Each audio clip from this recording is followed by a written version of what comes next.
It's finally time to meet up with everyone! Paimon even dreamt of making the film last night. If Paimon remembers right, we're meeting at Hotel de Boer. Let's get going!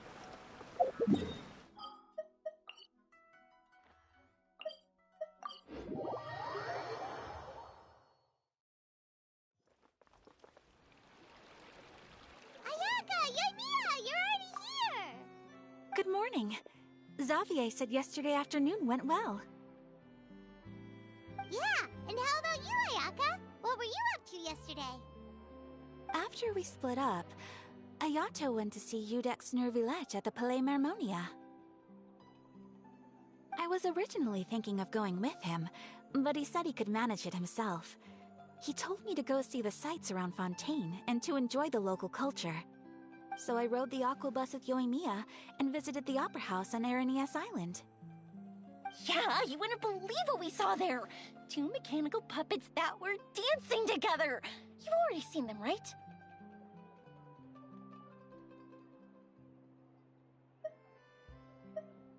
Yeah, those two! Amazing, aren't they? We sat and watched for quite a while. It was mesmerizing, like we could keep watching them forever. Oh, it was the same for us the first time we saw them, too! Afterwards, we went swimming at the beach! Well, diving, to be exact. It was the first time I ever breathed underwater! I held Ayaka's hand and we counted down together. 3, 2, 1, and then splash! We were beneath the waves.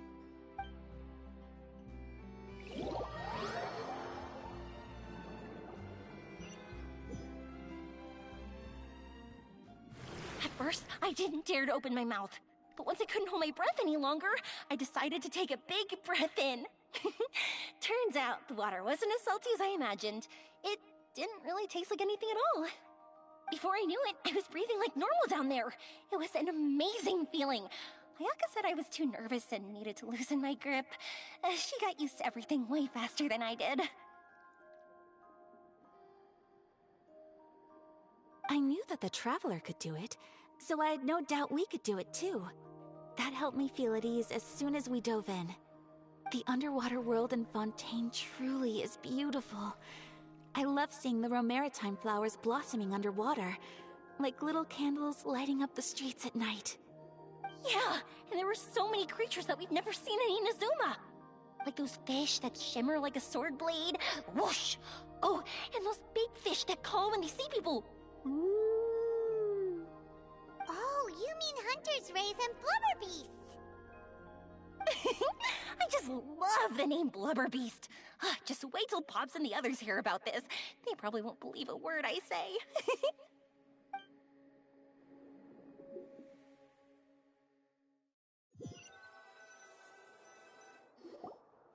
Yoimiya was down there for quite a while.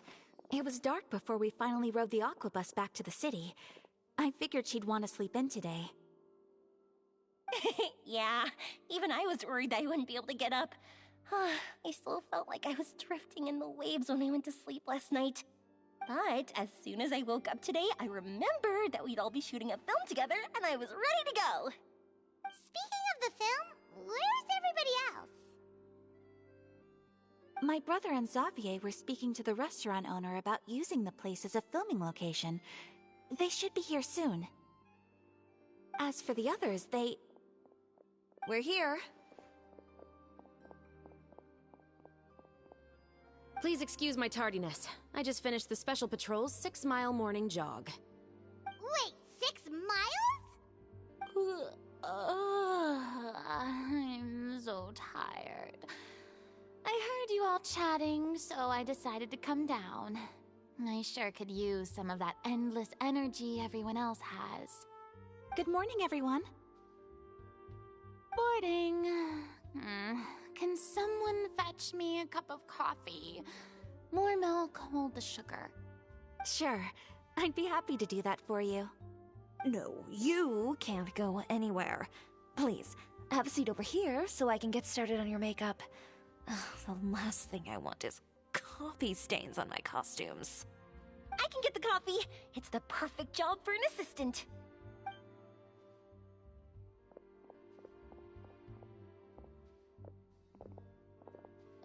So much energy. Seriously, what's her secret?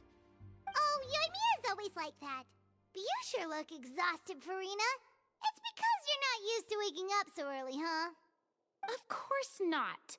I spent the whole night reading the novel from cover to cover, marking sections that either need to be omitted or adapted. Wow, Paimon didn't expect you to be so thorough.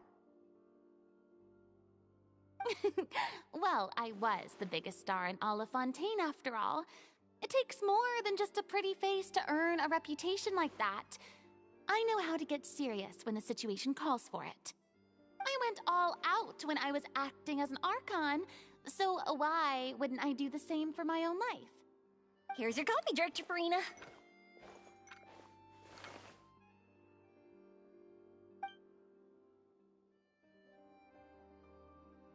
Oh, thank you.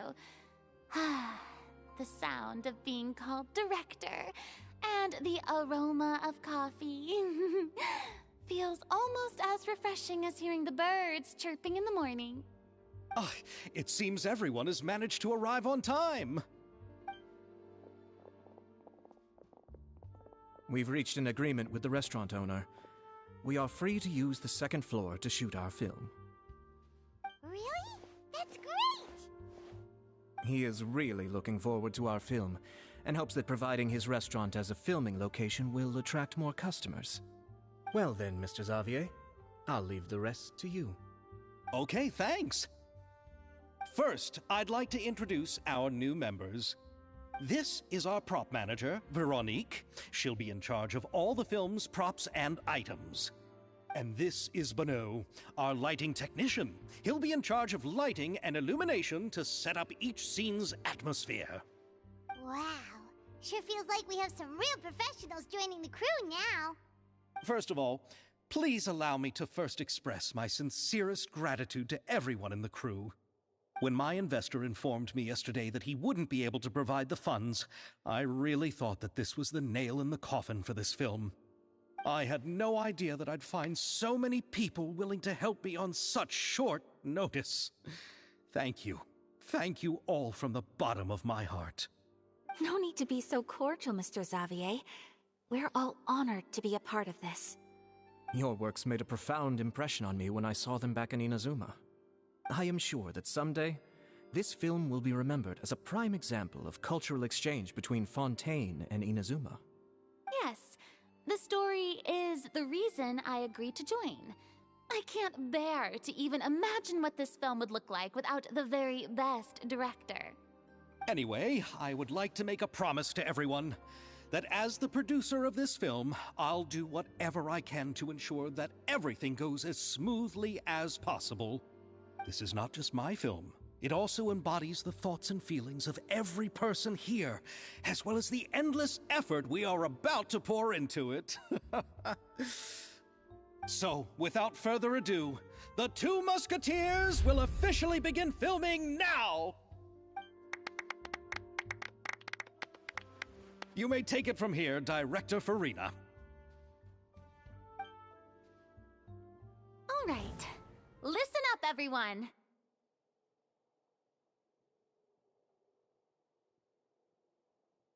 The first scene takes place when the two young musketeers are living at the Baron's home, still unaware of all that is about to happen to them. We'll need props and lighting to set the scene. Our lead actors can go get their makeup done, and extras, please take this time to go over your positions. Whoa, seems Farina's really kicking things into gear as the director. Is everyone clear? I don't want anyone traipsing around the set like umbrella finches. All right, cameras will start rolling as soon as the set is ready. Let's make a film that'll make some serious waves in Fontaine. Not the kind of waves that drown people. I mean, the good kind of waves. Seems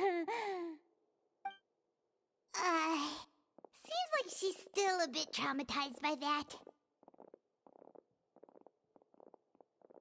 Anyway, let's go see if there's anything we can do to help.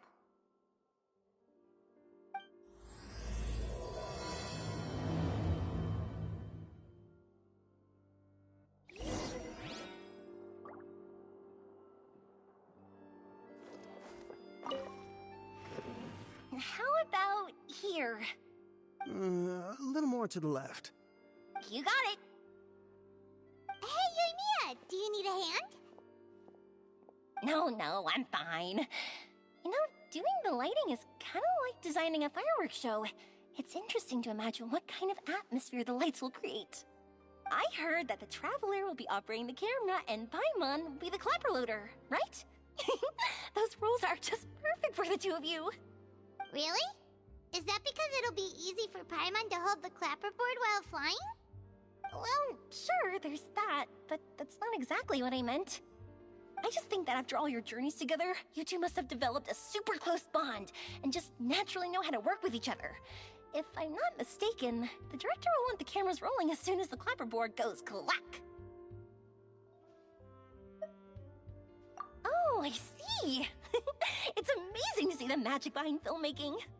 Yoimiya, we need lights over there, too. Oh, on it! I've got to get back to work. Chat with you later. Oh, it's exciting to see so many people working together to bring the film to life.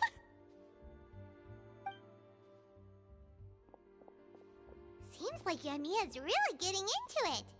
But she was right. We do have a super close bond, don't we? Paimon's really happy to hear that.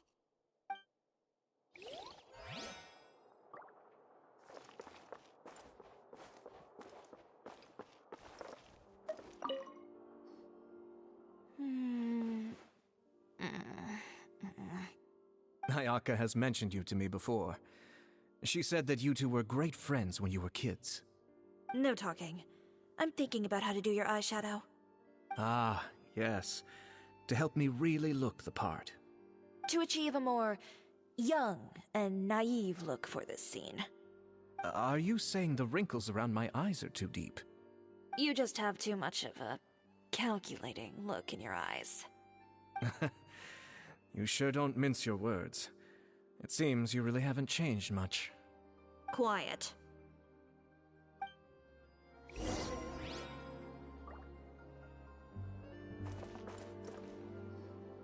So, this is a real musket? No, it's just a prop weapon.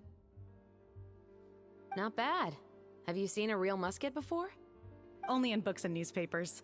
I made this one based on the relative shape and proportions I saw in reference images. When we're filming, some special gunpowder will be applied around the muzzle, which will help create the flash and smoke effects of a real gun being fired. Which means it'll be up to the actors to portray the recoil. That's right. The sound effects for gunshots will also be added in post-production. Thank you, Veronique. I think I know where to start now. However, the musket's gears and firing pin could still use some work. Adding some wear on the metallic components will make them appear more realistic. Also, be sure to rub the muskets with some oil each time before we start shooting. That'll give the impression that the firearms have been well maintained. Good point. You seem to know a lot, Miss Chevres. I assume you use these types of firearms on a regular basis? Yes, I perform routine maintenance on my weapons every day. Just like we as people need to eat and sleep, muskets need to be cleaned and maintained. I also perform similar care for my sword every day, and familiarize myself with its shape and weight, to the point where it feels like a natural extension of my body. Yes, this way, our weapons will never betray us in the heat of battle. Yes, well said. It seems we have the same philosophy on this topic. Oh, sounds like they found a common interest to talk about. Though these props differ from the muskets I use, I can still give you some pointers. Good. I look forward to your instruction. First and foremost, never point the weapon at anyone, regardless of whether it's a real or prop weapon or whether you're holding it or it's on the table. This holds for any time when you're not actively engaging an enemy. Okay, understood. When aiming the musket, extend your arm so that it's level with your shoulder and use your eye to look down the weapon's sights. Like this? Not bad. Now, try saying your lines. This is the end of the road for you. Good. Now turn your body a little. That way, you'll give your enemy less of a target to work with. And relax your shoulders. Here, allow me to demonstrate. This is the end of the road for you. Huh. Excuse me, Miss Chiori. Director Farina, there's something I wish to discuss with you. Oh? What is it? Like this? Yes, much better. What do you think? I do see your point. But are you sure you wish to do this? I believe it would be most fitting. Well, if you insist. All right, I understand. Miss Ayaka, Miss Chevres, could the two of you please come over here? Huh? What's going on? Are we gonna start filming now? Let's go see.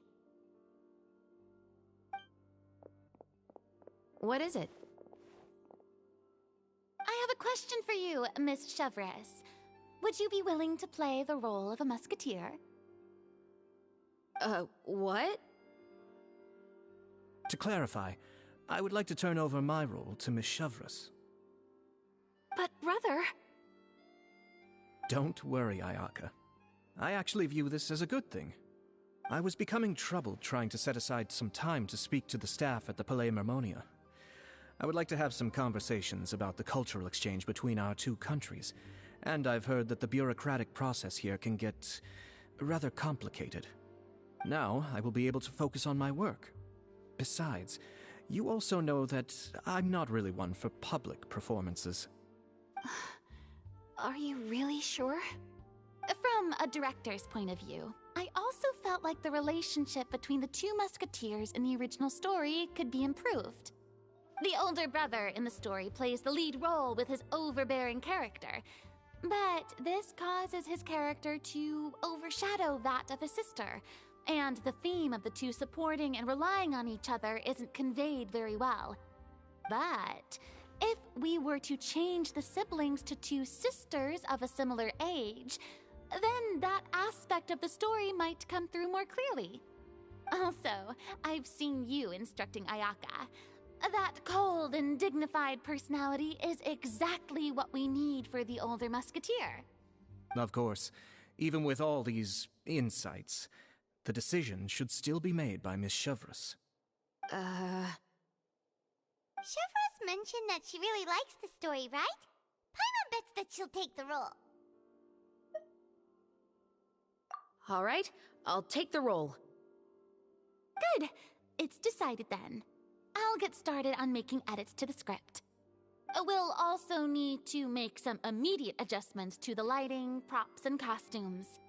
I have a feeling that our adaptation will be even better than the original story. You're doing a great favor for me, Miss Chevres. You have my gratitude. Don't mention it. I like this character, so if anything, I should be the one thanking you. Well, since my brother is the one who brought up the idea, I suppose there's no need to worry. Let's go, Miss Chevres. I look forward to working with you. Please, just call me Chevres.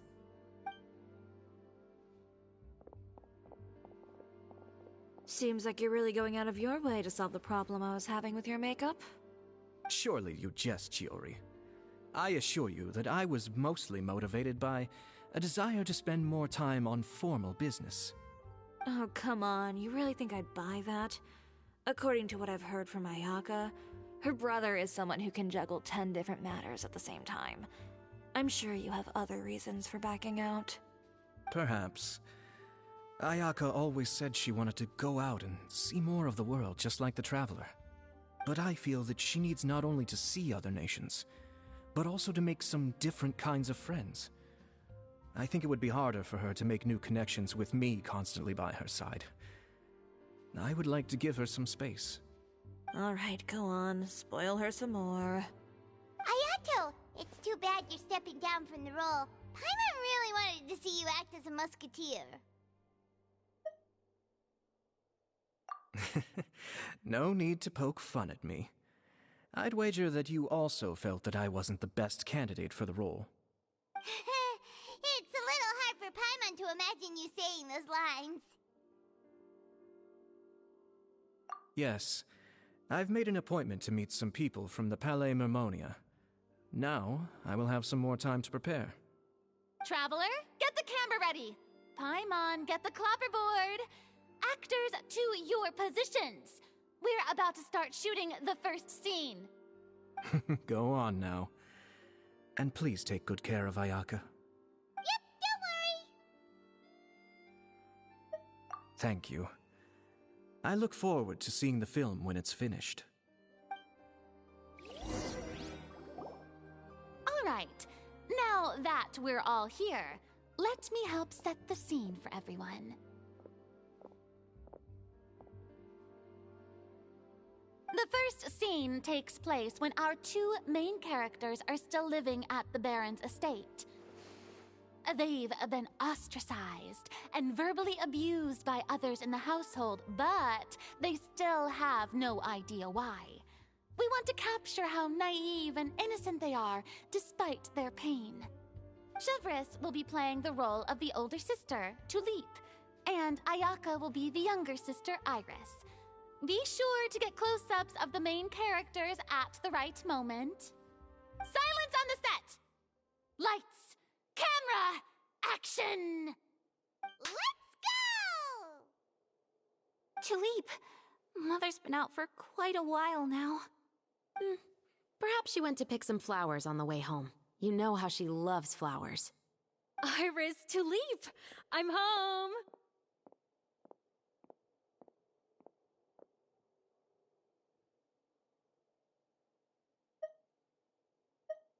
Mother!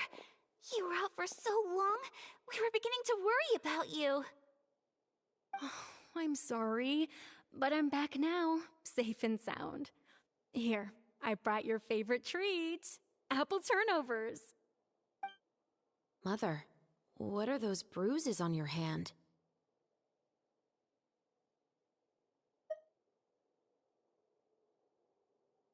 Huh? What bruises?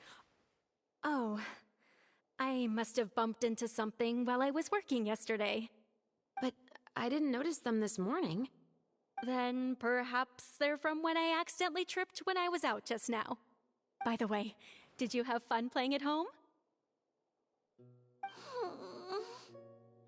What's the matter, Iris? Well, we've realized that no one really wants to play with us. They even took Iris's doll and spat at us. And they even called us names. They said we were... Shh! It's all right, don't worry. Girls, listen to me. It doesn't matter what anyone says. Don't listen to them. No one can define you with such words. You both have wonderful lives ahead of you. Just like your names. You will both blossom like beautiful flowers. Maybe your time to blossom hasn't quite come yet, but one day, you two will bloom more beautifully than anything else. Don't let the soil you're in now ruin your future beauty. Understand? My dear daughters. And cut! Not bad. The actors' emotions were all on point. Let's keep that take. Also, if our clapper loader could avoid shouting at the start of the scene next time... Oh, got it. Great. I was a little worried that my nerves would get the better of me. What about you, Chevres? I felt fine. The lines weren't too difficult at all. Seems like Farina must have adapted the role nicely. You two were great. I couldn't tell it was your first time acting in a film. You should have more confidence. Thank you for your encouragement. Positions, everyone! We'll move on to the next scene after we try a few more camera angles.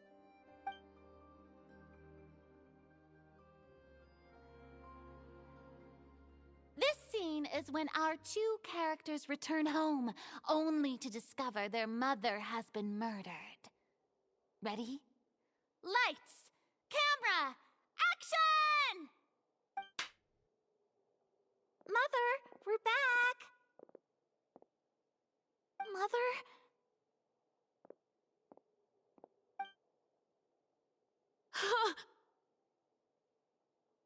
What's wrong, Tulip? Iris, stay away! Huh? Why? What's... Mother! Mother... She's...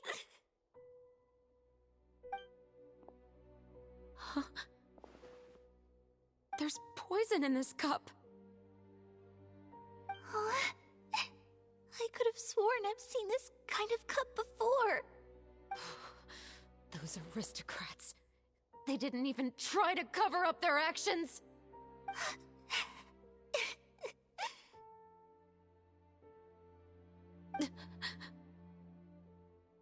Iris, we need to leave this place.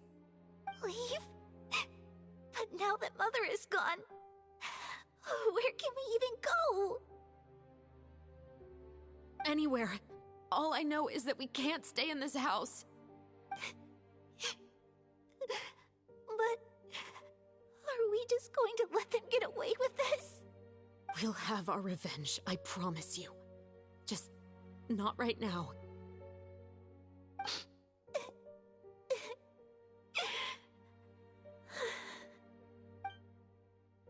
Come on, let's go. No, wait. We can't just leave Mother here like this. At least let me leave this rose with her. That's why we went out in the first place. To buy her this flower. All right. Goodbye, Mother. We'll avenge you. Someday. And cut! Beautiful! Great performance! Oh my, you're so amazing, Ayaka! And were those real tears I saw? How did you do it? I was surprised too. Thank you for the kind compliments. Actually, as soon as Director Farina said action, I told myself not to think about anything. I just felt the weight of the moment and became the character. It's quite similar to practicing the art of the sword. You clear your mind and focus only on what's happening in front of you. Ayaka's performance was amazing. Have I discovered an acting prodigy? Pipe down, everyone! We need to move on to the next scene!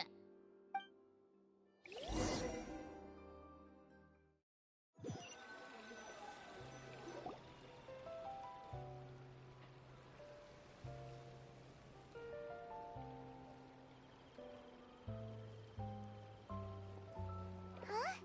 Are we done already? But Paimon wants to keep playing with the clapperboard. How do you feel, Traveler? Is your arm sore from holding the camera all day? Good work, you two. You too, Shivers. You were quite the actress today. I've read this novel many times before. I have a good grasp of my character's mindset. Anyway, do you remember my request from yesterday? Oh, right! We were having so much fun that Paimon nearly forgot! You have a case where the murders seem really similar to the cases in the novel, right? So, how are they similar exactly? In the story, the main characters grow up to become two musketeers, always using their guns to carry out their revenge.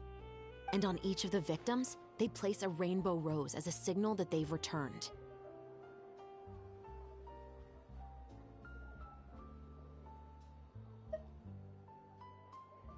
Yes, that's correct. We found rainbow roses just like in the novel. Seems like you're connecting the dots now. Oh, that does sound pretty concerning. Especially after seeing the script today. Ooh, now Paimon can't stop wondering what kind of ulterior motive the murderer might have. What do you think, Traveler? You're smart. Paimon wants to hear your thoughts.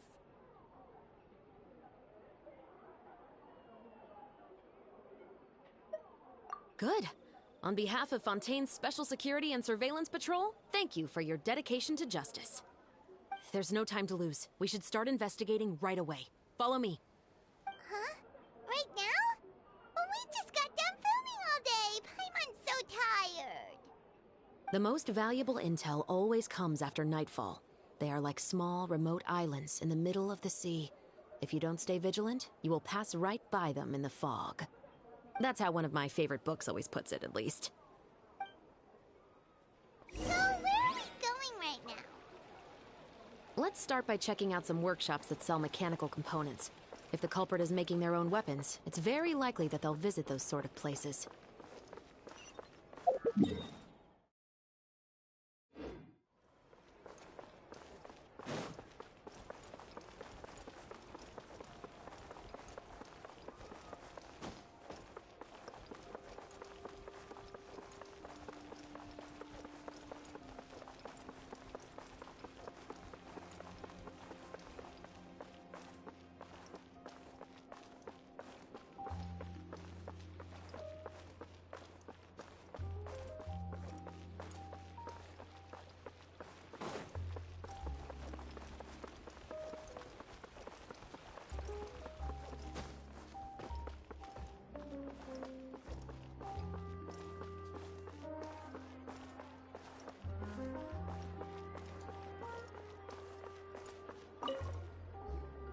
Welcome to Le Show's Clockwork Workshop. How can I help you?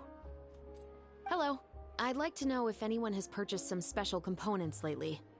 Special components? Sorry, could you be more specific? I mean the kind of components that aren't typically used for clockwork toys, but for firearms. Huh? For firearms? No, we don't sell those sort of things here. Don't misunderstand. I'm not here to cause any trouble. We are merely investigating a case, and we're hoping that you could cooperate. Well, to be completely honest, I'm not even sure what kind of components that would entail. Has anyone ever purchased components here as an individual rather than on behalf of an organization? We have a lot of customers who buy toys, but those who buy components are all regular customers who buy in bulk on behalf of their organization. Is that so? I understand. Thank you for your cooperation. You're welcome. It's the least I can do.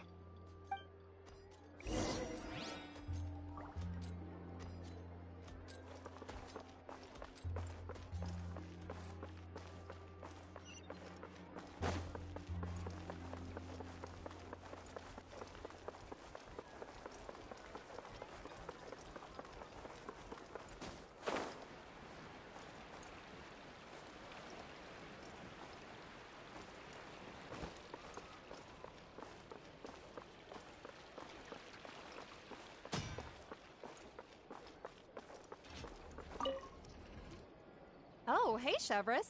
Run out of oil for your musket again? Hello, Estelle. I want to know if anyone has come to your shop recently to order some firearm components. Oh, is this another case? Let me think. I don't think so.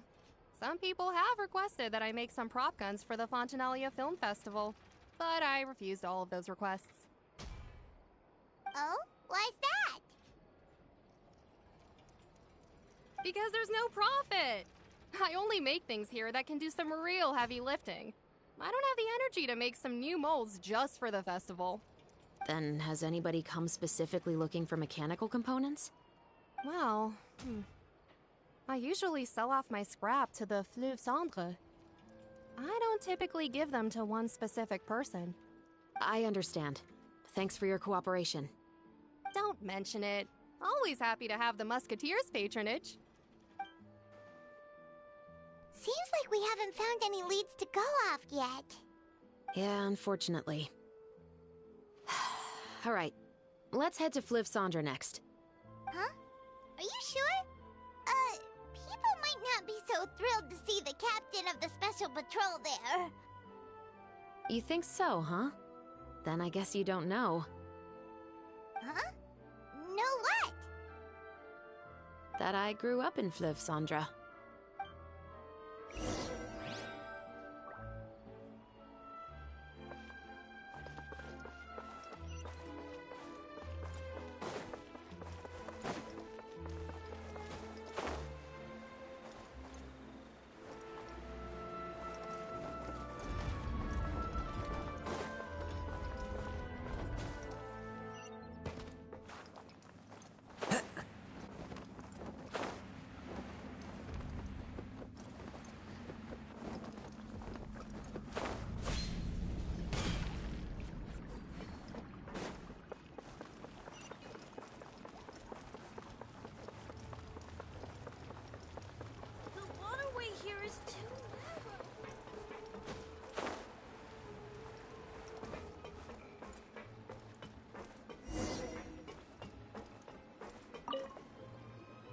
Hello, I'd like to ask some questions.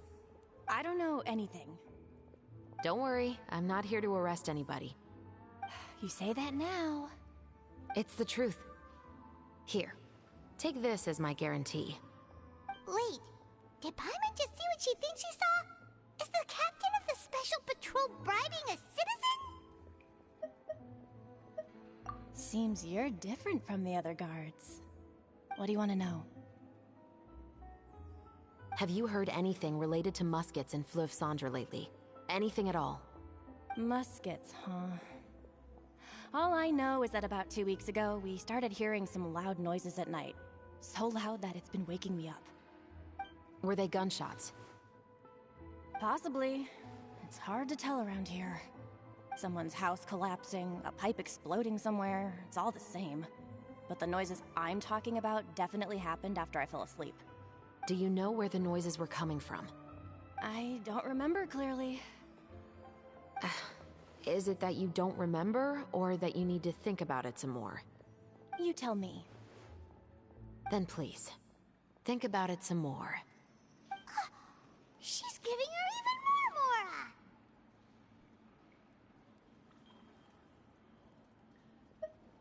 The noises came from the end of the Southern Waterway.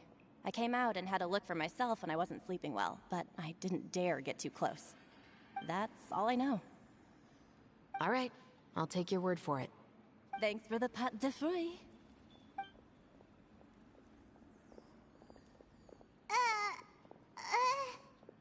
No need to be surprised. I grew up here, remember? I know how to get people around here to talk.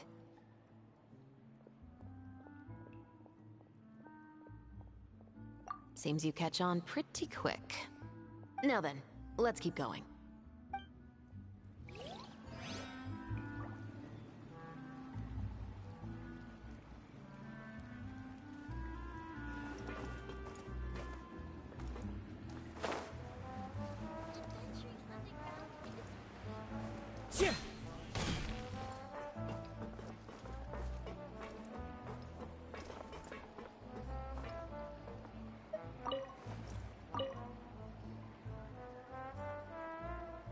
It's been a while, Tetro.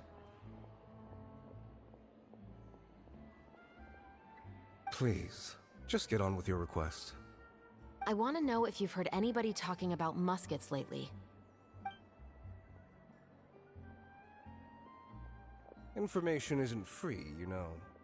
I've heard that bandits have been extremely active in the countryside recently, and they've been affecting the delivery of goods to Poisson.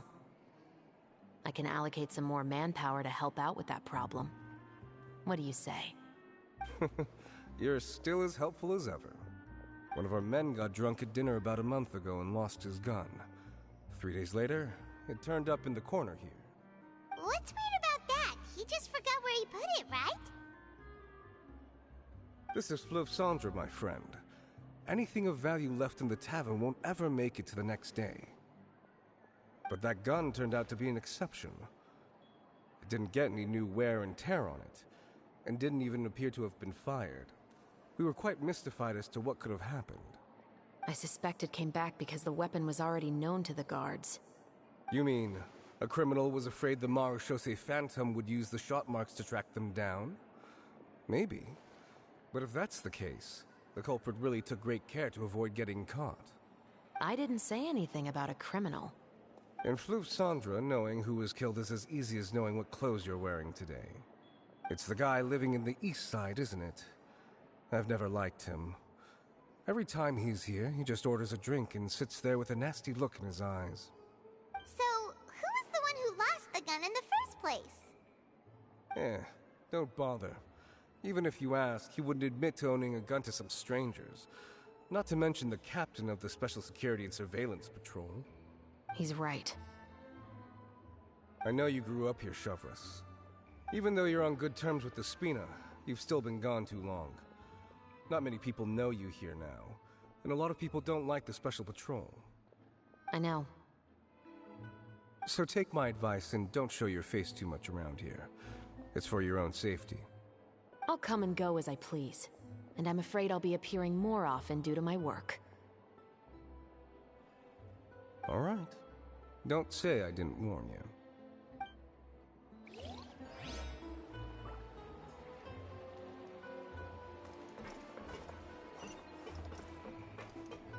Time to go.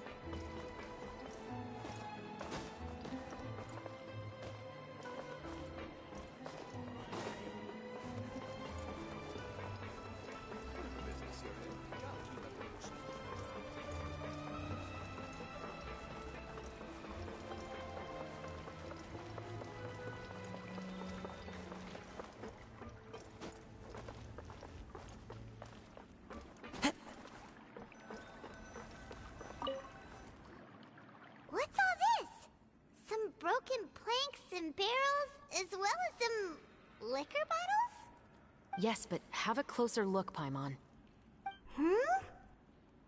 Even though somebody has purposefully tried to clean them up, these are obviously marks from musket bullets. In other words, someone was here trying to improve their shot.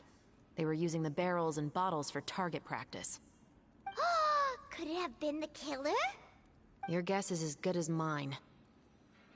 Although many people at Fleuve Sandra own guns, few hide the fact from others.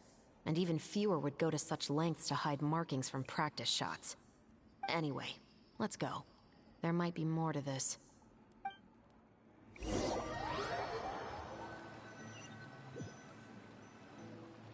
Seems like that's all we'll be able to uncover for today. Paimon feels like we managed to learn a lot more here than up on the surface. Yes. Assuming that everything we found is indeed connected to our suspect, then their timeline was probably something like this. A month ago, our suspect found a gun and took it home to disassemble it. Once he'd figured out its mechanics, he brought it back. In the following weeks, he used some parts to create his own makeshift musket, and took it to the Fleuve Sandra for target practice. Then, a few days ago, he found his target and carried out the murder. Once the deed was done, he left a rainbow rose on the body, just like the scene in the novel. That all makes sense to Paimon, but we're still no closer to figuring out the killer's identity.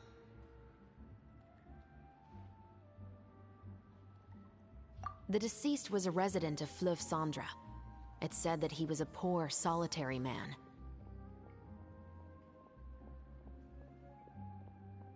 Yeah, that's also something I'm trying to figure out. If we are indeed following the novel, and there's a story behind the murder, then this murder should be an act of vengeance. But according to our investigation, the deceased didn't have any enemies. He was no saint, but no one's heard of a rival who hated him enough to shoot him dead. Much less care to leave a rose on his body. What message is the killer trying to convey? And to whom exactly?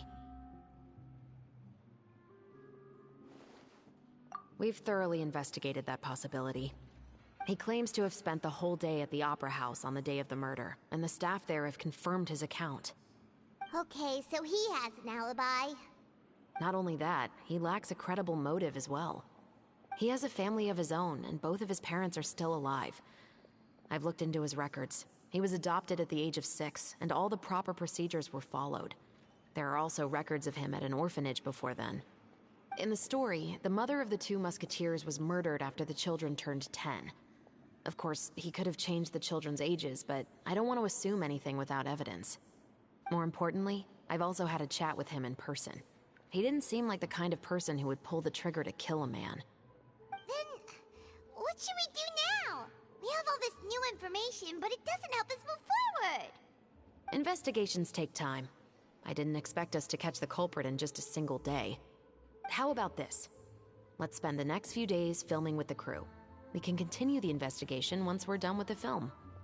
I'm sure that given time, new leads will present themselves. Wait, but weren't you saying Intel is like small, remote islands in the middle of the sea just a moment ago? Wouldn't you just miss them if you were to stop looking? Ah, but the book had more than one reference to the islands, Paimon. Oh? What else did it say then? As long as you spend enough time sailing through the fog, you'll eventually come across an island.